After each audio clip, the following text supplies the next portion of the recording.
오늘 말씀은 원더풀 마이 라이프라고 하는 제목으로 함께 말씀을 나누고자 합니다. 한번 따라해볼까요? 원더풀 마이 라이프. 원더풀 마이 라이프. 한 번 더 따라하겠습니다. 원더풀 마이 라이프. 원더풀 마이 라이프. 네, 여러분은 십자가를 보면서 어떠한 생각을 하십니까? 십자가를 보면서 우리는 두 가지를 떠올릴 수 있습니다. 한 가지는 우리가 죄인이라는 사실입니다. 우리는 죽을 수밖에 없는 죄인입니다. 하지만 하나님이 우리를 사랑하셔서 우리를 살리시기 위해 그분의 하나밖에 없는 아들 예수 그리스도를 이 땅에 보내주셨고, 그 예수께서 십자가에 달려 죽으심으로 우리의 모든 죄를 용서받을 수 있게 되었습니다. 그리고 예수 그리스도를 통하여서 우리는 하나님의 자녀가 되었고, 그 하나님의 자녀가 됨으로 인하여서 영원한 삶을 누릴 수 있는 천국에서의 그 특별한 삶을 우리는 허락받게 되었습니다. 그렇기 때문에 십자가를 통해서 하나님께서 우리에게 보여주신 사랑을 우리가 기억할 수 있는 것이죠. 우리는 그 사랑 때문에 의로워지게 되었습니다.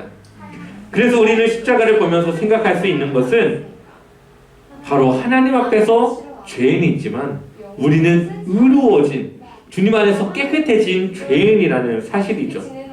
하나님의 은혜로 살아가는 하나님의 자녀라는 것을 우리는 늘 기억하고 우리는 생각해야 합니다. 원래 십자가는 저주의 상징이었습니다. 예수님 당시 십자가는 가장 고통스럽고 끔찍한, 누구도 받고 싶지 않은 그런 형벌이었던 것이죠. 십자가 형벌은 그냥 죽는 것이 아닙니다. 사람의 극한의 공포와 또 고통의 한계 끝까지 느끼다가 서서히 죽어가는 아주 잔인한 형벌이 바로 이 십자가 형벌입니다. 십자가 형벌에서 죽는 대부분의 사람들은 질식사, 숨을 쉬지 못해서 결국 죽는 결과를 낳게 됩니다. 그 이유는 손과 발이 못에 박혀 있고 그 세 개의 못에 온몸을 지탱하고 매달려 있는 상태에서 숨을 쉬기가 쉽지 않기 때문이죠. 숨을 쉬기 위해서는 이 폐가, 이 가슴이 위로 올라갔다 내려가야 되는데 몸이 처진 상태에서는 이 숨을 쉬는 것이 굉장히 힘듭니다. 그래서 두 팔과 두 다리로 그 못을 지탱하면서 끌어올리면서 숨을 쉬어야 되는데 점차 힘이 빠지다 보니 그 숨 쉬는 것이 원활하지가 않아 결국은 숨을 쉬지 못해 그 목숨을 결국은 마감할 수밖에 없는 상황까지 가는 것이죠. 또한 이 십자가 형벌은 뜨거운 햇볕 아래서 그 햇빛을 받아야 되기 때문에 굉장히 갈증도 많이 느끼고 또한 몸에 있는 수분을 많이 뺏기게 됩니다. 그렇기 때문에 숨을 쉬는 것뿐만 아니라 이 갈증을 해소할 수 없는 그 고통 또한 너무나도 힘든 것이죠. 그런데 그 모든 것을 맨정신에 온몸으로 고스란히 느껴야 되는 형벌이 바로 이 십자가의 형벌입니다. 또한 십자가는 공개적으로 처형을 받는 형벌입니다. 수많은 군중들 앞에서 행해지는 형벌이었고 또한 스스로 그 군중들 앞에서 골고다 언덕까지 십자가를 지고 가야 합니다. 수많은 군중들이 그 사람을 욕하고 그 사람에게 돌을 던지며 조롱하지만 그것을 참아내야 되는 형벌이었습니다. 또한 십자가에 달릴 때에는 속옷 하나 걸치지 않은 알몸의 상태에서 그 높은 십자가 위에 달리게 됩니다. 그것이 얼마나 수치스러웠을까요? 차라리 고통의 순간, 정말 순간의 고통으로 그 생을 마감하는 사형은 그 잠깐의 고통을 느끼면 되지만 이 십자가 형벌은 시작부터 끝까지 정신적으로, 육체적으로 너무나도 힘든 저주의 형벌이라는 것이죠. 그런데 예수 그리스도께서 그 십자가를 지신 겁니다. 누구를 위해서요? 우리를 위해서. 왜냐하면 우리를 사랑하기 때문에 우리를 살리시기 위해서 하나님의 독생자, 하나님의 아들 예수 그리스도가 십자가에서 죽으셔야 했습니다. 그리고 그는 다시 3일 만에 부활하셨습니다. 이것이 바로 성경이 우리에게 전해주고 있는 복음의 메시지입니다. 예수 그리스도를 통하여서 십자가의 의미는 바뀌었습니다. 저주의 십자가에서 이제는 사랑의 십자가로 바뀌어지게 되었고, 또 저주의 십자가가 이제는 부활의 십자가로 바뀌어지게 됩니다. 누구도 지고 싶지 않았던, 피하고 싶었던 그 십자가가 이제는 우리 모두가 져야 될 아주 우리의 인생의 사명이 된 것입니다.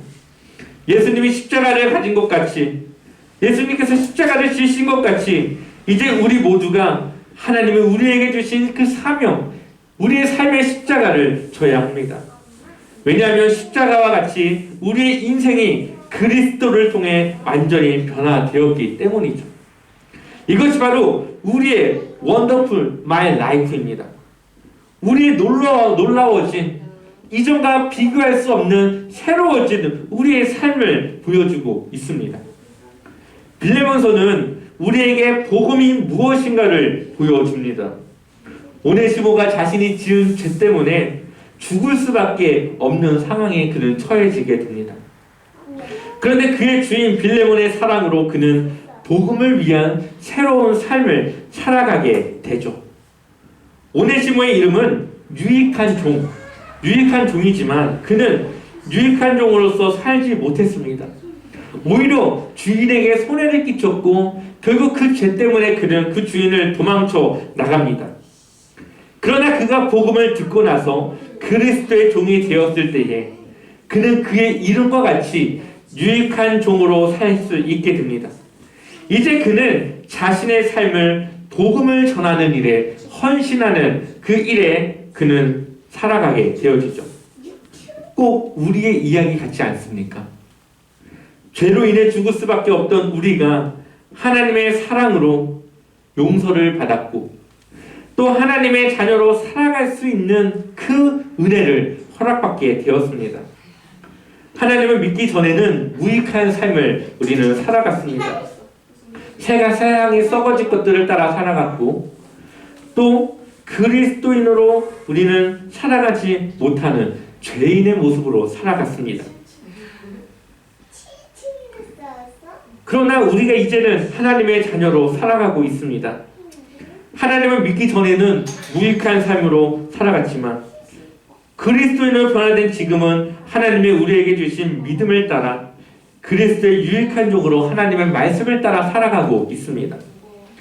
빌레몬서는 우리 모두의 이야기입니다.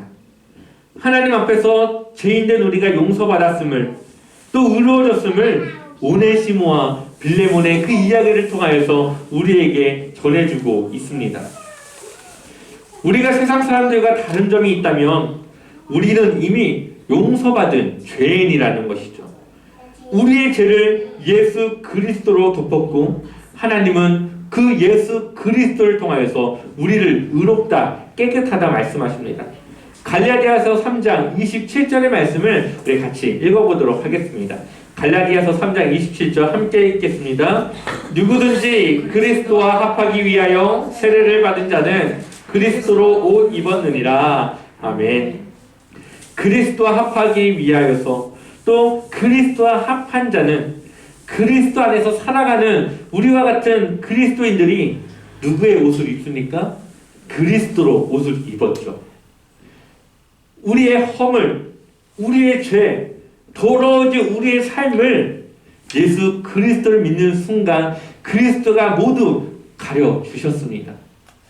우리의 인생이 그리스도로 옷을 입으니까 하나님이 우리를 볼 때에 우리의 더러워진 우리의 삶을 보는 것이 아니라 예수 그리스도를 통해서 깨끗해진 우리의 모습을 보는 것이죠. 그래서 우리를 의롭다, 우리를 깨끗하다 말씀하십니다. 그것은 우리의 공로가 아니라 우리의 잘남이 아니라 하나님의 은혜였습니다.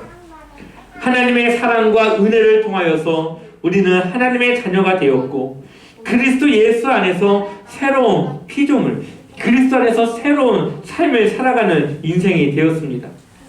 예수를 믿고 우리가 변한 게 없는 것 같지만 우리는 완전히 새로워진 삶을 살아가고 있죠. 첫 번째는 우리의 신분이 바뀌게 됩니다. 우리 한번 빌립보서 3장 20절 말씀 한번 읽어보겠습니다. 함께 읽겠습니다. 그러나 우리의 시민권은 하늘에 있는지라 거기로부터 구원하는 자 곧 주 예수 그리스도를 기다리노니 아멘. 우리는 하나님 나라의 시민권을 가진 사람이 되었습니다. 하나님의 자녀가 된 것이죠. 우리가 가져야 할 그리스도인의 정체성을 우리는 갖게 된 것입니다. 예수 그리스도를 믿기만 하면 우리는 구원의 은혜를 누릴 수 있습니다. 여러분은 하나님 나라의 시민권자이며 하나님의 자녀입니다.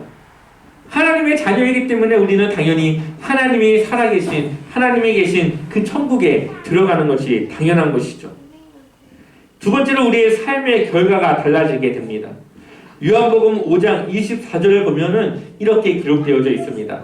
내가 진실로 진실로 너희에게 이르노니 내 말을 듣고 또 나 보내신 이를 믿는 자는 영생을 얻었고 심판에 이르지 아니하나니 사망에서 생명으로 옮겼느니라. 아멘. 우리의 삶의 끝은 원래는 사망이었습니다. 그런데 예수 그리스도를 믿는 순간 우리는 영생을 얻었고 심판에 이르지 아니하고 우리가 사망에서 생명으로 옮겨졌다. 성경은 우리에게 이야기하고 있습니다. 또한 하나님께서는 그러한 우리의 곁을 결코 절대 떠나지 아니하시고 우리를 버리지도 아니하신다고 성경은 이야기하고 있습니다. 우리가 하나님을 믿는 믿음으로 살아가는 한 그 누구도 그 결과를 바꿀 수 없다는 것이죠. 우리는 이미 영생을 얻었고 심판에 이르지 않으며 사망에서 생명으로 옮겨진 이전과 전혀 달라진 삶을 살아가고 있습니다. 이것이 완전히 변화된 우리의 삶을 보여주고 있는 것입니다. 그리스도 안에서 새로운 피조물이 우리는 되었습니다. 하나님의 자녀로 우리는 거듭났습니다. 이전에는 세상의 가치와 세상의 기준에 따라서 세상이 원하는 사람으로 살아갔다면 이제는 우리는 하나님의 말씀과 믿음을 따라 하나님이 원하시는 삶을 우리는 살아가고 있습니다. 이러한 삶을 성경은 이렇게 이야기합니다. 마태복음 13장 44절 말씀 함께 읽겠습니다. 천국은 마치 밭에 감추인 보화와 같으니 사람이 이를 발견한 후 숨겨두고 기뻐하며 들어가서 자기의 소유를 다 팔아 그 밭을 사느니라. 아멘. 어떤 사람이 밭에 감추인 보화를 발견합니다. 그 보화가 얼마나 가치가 있었냐면은 자신의 모든 전 재산을 팔아 그 밭을 사서 그 보화를 갖고 싶을 만큼 가치가 있었습니다. 그 보화는 바로 우리가 얻은 구원입니다. 우리가 얻은 구원을 무엇으로 살 수 있을까요? 그것을 무엇으로 대신할 수 있을까요? 그것은 이 세상의 것으로 살 수 없고 다른 이가 그것을 대신해 줄 수 없습니다. 그렇기 때문에 그것을 얻기 위해서 우리의 인생의 모든 것을 하나님께로 헌신하는 것은 결코 어리석은 일이 아니죠. 오히려 우리의 인생을 하나님께 드려 그 구원을, 그 부활을 갖는 것이 지혜로운 사람의 모습입니다. 하나님이 온 세상을 창조하셨고 이 모든 만물이 주인이신 하나님의 자녀로 우리가 살아가게 되었는데 우리는 그것을 그냥 그렇구나, 그냥 우리의 삶이 그냥 그렇네 라고 넘어가는 이들이 너무나도 많이 있습니다. 그러나 우리의 삶의 목적과 우리 스스로의 가치가 이전과 전혀 달라진 삶을 우리는 살아가고 있는 것이죠. 우리의 삶이 원더풀, 아주 놀랍게, 경이롭게 그것을 말로 다 표현할 수 없는 인생으로 바뀌어지게 된 것입니다. 그 전에는 무익한 삶으로 살아갔지만 이제는 우리의 삶이 유익해졌습니다. 왜냐하면 우리의 신분이 바뀌어졌기 때문이죠. 이제 우리는 예수 그리스도를 위해 살아가고 있습니다. 이제 우리는 하나님과 함께 살아갑니다. 하나님께서 성령으로 우리와 늘 함께 동행하고 계십니다. 이제 우리는 하나님을 위해 살아가는 인생으로 나아가야 합니다. 하나님께서 우리 안에 성령님을 통해 인도하시고 우리의 삶에 늘 함께 동행하고 계십니다. 우리 한번 다 같이 에베소서 3장 7절 말씀 함께 읽어보겠습니다. 함께 읽겠습니다. 이 복음을 위하여 그의 능력이 역사하시는 대로 내게 주신 하나님의 은혜의 선물을 따라 내가 일꾼이 되었노라. 아멘. 우리가 하나님의 복음의 일꾼이 되었는데 우리의 능력으로 그것이 된 것이 아니라 하나님의 능력이 역사하시는 대로 우리 각자에게 주신 그 선물의 은혜의 선물을 따라 복음의 일꾼이 되었다고 말하고 있습니다. 하나님이 주신 능력과 힘으로 우리는 살아가고 있는 것이죠. 그 전에는 내 힘으로 내가 원하는 대로 세상을 살아갔지만 이제 창조주 하나님과 함께 하나님과 동행하는 우리의 삶이 얼마나 든든할까요? 나 혼자 내 인생에 막막했던 그 삶과는 다른 전지전능하신 하나님이 우리의 삶을 인도하여 주시고 앞서 행하여 주십니다. 골로새서 1장 29절의 말씀도 우리 같이 읽어보겠습니다. 함께 읽겠습니다. 이를 위하여 나도 내 속에서 능력으로 역사하시는 이의 역사를 따라 힘을 다하여 수고하노라. 아멘. 하나님의 자녀로 살아가는 삶은 우리 안에 성령님께서 역사하는 능력을 따라 살아가는 삶입니다. 우리의 삶이 완전히 변화된 것이죠. 우리의 삶의 그 능력이 그 원천이 완전히 달라지게 된 것입니다.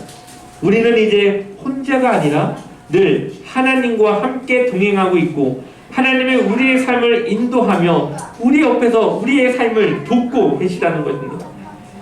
성경은 하나님을 토기장이로 비유합니다.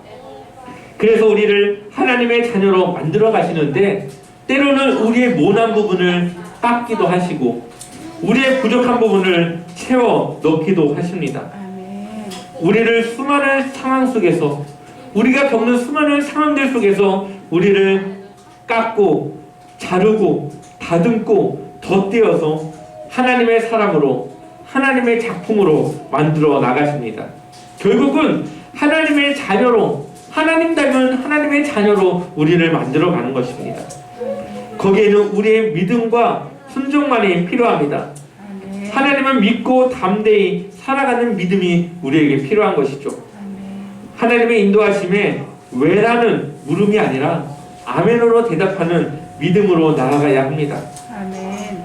제가 읽었던 책 중에 이러한 책이 있습니다. 가르시아 장군에게 보내는 편지라는 책입니다. 그 책은 우리 모두에게 특별히 이 시대를 살아가고자 하는 수많은 청년들에게 도전하는 중요한 메시지를 전해주고 있습니다. 그 책의 내용은 이렇습니다.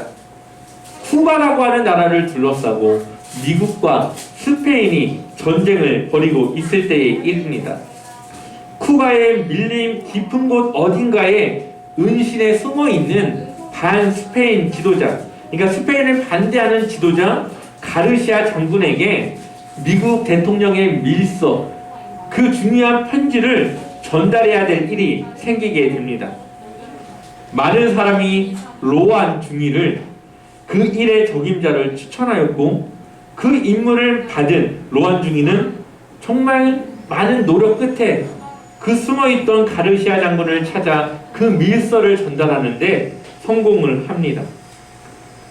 이 책을 읽고 나면 로안 중위는 어떻게 그 편지를 전달했을까라는 궁금증을 갖게 됩니다. 왜냐하면 누구도 하지 못했던 밀서 전달을 로안 중위는 해냈기 때문이죠. 하지만 이 책에서 우리에게 주고자 하는 메시지는 어떻게 라고 하는 것보다 로안 중위가 그것을 전달하기에 전달하는 그 성공에 그의 그 중심, 그의 마음과 자세가 어떠했는가를 우리에게 보여주고 있습니다. 사실 이 책을 아무리 읽어도 어떻게 그것을 전달했는지는 나오지 않습니다. 다만 이 책을 쓴 이 저자는 로안 중위는 누구도 할 수 없고 할 수 없는 그 일을 주저하지 않고 그 일에 자신이 도전했다는 것이죠. 로안 중위는 자신에게 그 임무가 부여됐을 때 다른 사람들과 다르게 가르시아 장군이 어디에 있는지 또 어떻게 찾아가야 되는지 그리고 왜 자기가 가야 하는지 아무것도 묻지 않습니다. 또한 자신이 그 일을 할 수 있는지 없는지 스스로 판단하지 않고 그냥 그 주어진 일에 충성함으로 그 일에 부딪혀 나가는 것이죠. 수많은 사람들이 또 이 시대에 그 사회에 뛰어드는 수많은 청년들이 늘 어떻게라는 그 두려움과 그 막연함을 가지고 살아갑니다. 하지만 어떻게 해야 될지 그 성공의 방법을 찾기보다는 먼저 그 일에 할 수 있다라는 자신감과 그 생각으로 부딪혀 도전하는 그 도전의 정신을 우리에게 이야기하고 있는 것이죠. 저는 그리스도인의 삶이 바로 이와 같은 모습으로 살아가야 한다고 생각합니다. 하나님이 함께하는 삶을 우리가 살아가고 있지 않습니까? 근데 우리는 주저할 때가 있고 도전하지 못할 때가 있습니다. 우리가 어떻게라는 생각을 할 때가 있죠. 그러나 하나님의 말씀에 아멘으로 순종함으로 우리는 나아가야 한다는 것입니다. 우리가 순종함으로 나아갈 때에 하나님은 우리가 하나님의 일들을 감당할 수 있는 능력과 힘을 주십니다. 부족했던 예수님의 제자들이 담대함으로 복음을 전하려고 하는 그때에 그들이 무엇을 말해야 될지 어떻게 해야 될지 그 제자들 안에 있는 성령님께서 가르쳐주고 그들을 인도하시지 않았습니까?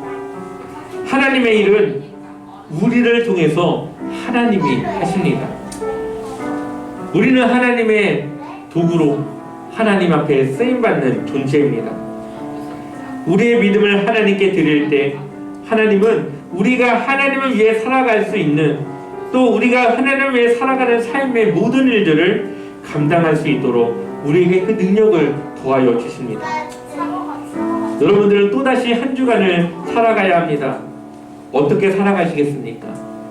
주저하고 또 두려움 가운데 또 막막한 가운데 살아가시겠습니까? 우리가 받은 은혜를 기억하십시오. 여러분들이 받은 사랑을 기억하십시오. 여러분들 안에 함께하는 그 성령님의 그 인도하심을 따라 살아가길 소망합니다. 아멘.